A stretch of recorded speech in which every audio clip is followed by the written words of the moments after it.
So let's go to the Great Republic. Will we find loyalty and consistency in politics in the United States?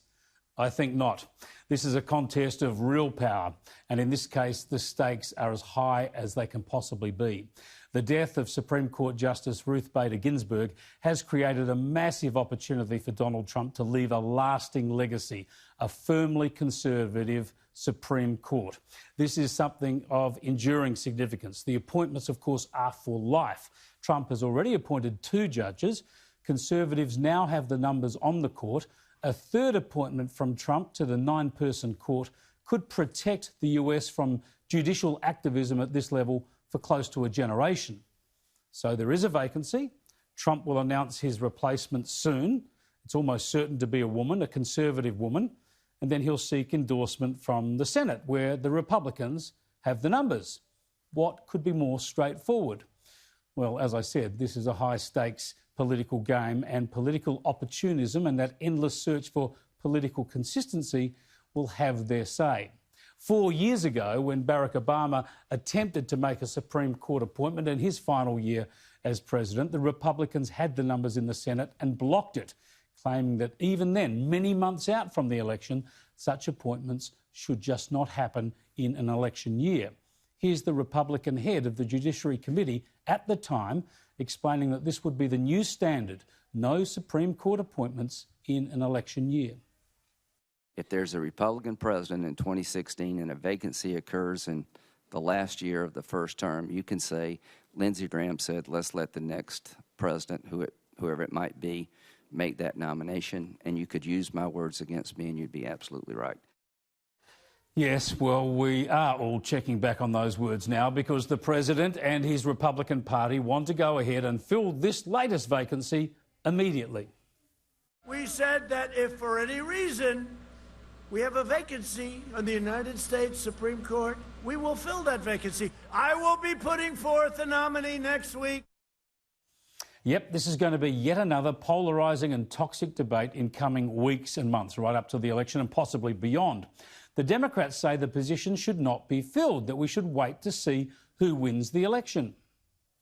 In a raw political move, this president and the Republican leader have decided to jam a lifetime appointment to the Supreme Court through the United States Senate. That's the last thing we need at this moment. Now, Trump will have plenty of support for expediting this process, but the attacks from the Liberal left will be ferocious, of course. And the president could face trouble in the Senate, with at least 2 Republicans agreeing with the Democrats and pushing to delay the appointment. 2 more defectors could sink the plan. But of course, it's not only the Republicans who are being inconsistent here, running the opposite argument to what they advocated 4 years ago. The Democrats, too, have done a complete flip.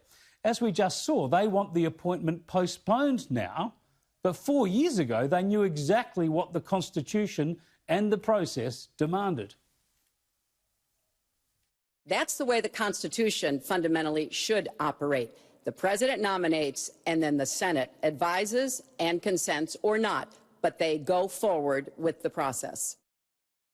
The American people expect Judge Garland, the president's nominee, to be given a fair hearing and a timely vote in the Senate. The Senate should do their job. The American people deserve a fully staffed Supreme Court of 9. See, there's no consistency. There's no adherence to principle. There is only power and partisanship. Of course, any vacancy should be filled as soon as possible. There's no sound argument to delay. There are only ideological preferences. But as always in politics, it will come down to the numbers. Whichever side of the argument, whichever party has the numbers in the Senate will hold sway. That was true for Obama, and it will be true for Trump. With the Bill of Rights in its constitution, along with dozens of amendments ruling over a federation of 50 states, the Supreme Court has enormous impact on a wide range of political and social outcomes in the US. That's why this issue matters so much. That's why neither side even cares about consistency. And if you doubt the stakes, consider this. There are unprecedented variations in voting arrangements for this presidential election because the coronavirus pandemic has triggered controversial, unsolicited postal vote mail-outs in many states.